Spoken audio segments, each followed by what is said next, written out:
it was weird. It was such an eye-opening experience for a lot of people of the rot that's been going on in public education for some time. You're not allowed to speak without the administration's approval.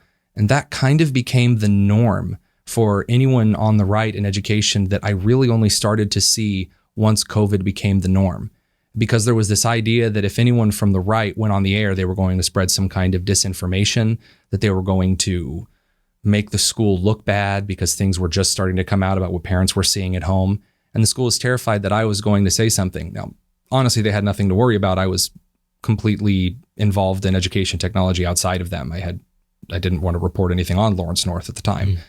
But it was a weird psychological shift in education from being something that everyone got to participate in to only a core group of people being allowed to have an opinion on, and nothing else was allowed. That was the final snapping shut of the Overton window, was the COVID-19 pandemic. Yeah.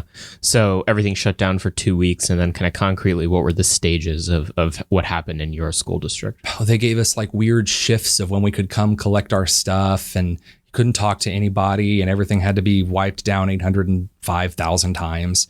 Had to come collect my stuff. And then I taught from home, but I was prepared to do so. And I ended up forwarding a lot of my biology curriculum to the rest of the biology teachers in the district, and ended up becoming the head of biology as kind of a de facto spot, because I was the one who was providing everyone with the notes, some of the lectures, activities.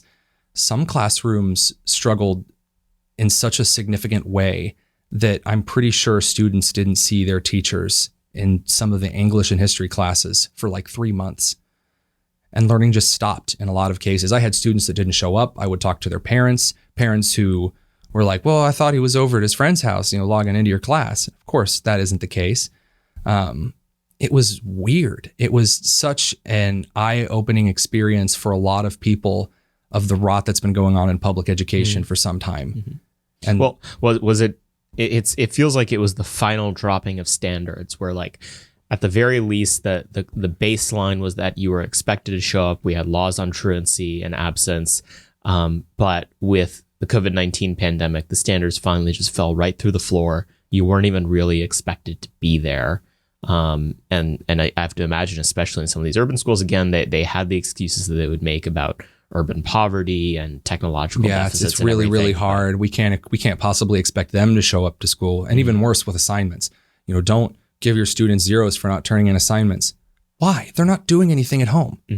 And no one seemed to get that. There was the only narrative that they could come up with to counter that was that students were sitting at home and their knees were shaking 24/7 and they were just terrified. And so they couldn't do any work. And I was like, number one, no. Number two, that's not what my students are telling me beyond just knowing basic. What were they telling you? What was that experience like on the student side of things? I have to imagine, especially if you're kind of middle or high school.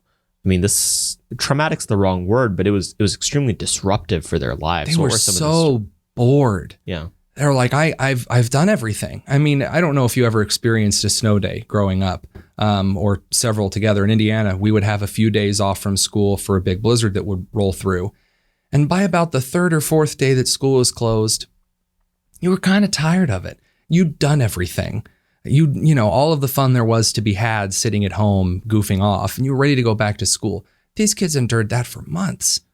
No challenges, nothing really to engage them, just this small 1/2 foot by, 3/4 of a foot screen that was their only window into the outside world. And even then, I mean, in a lot of the areas that these kids lived, running around outside was not the safest thing to do, especially with Indy starting to pass Chicago's per capita murder rate.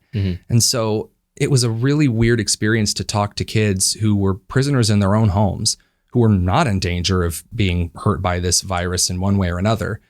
And they couldn't do anything about it.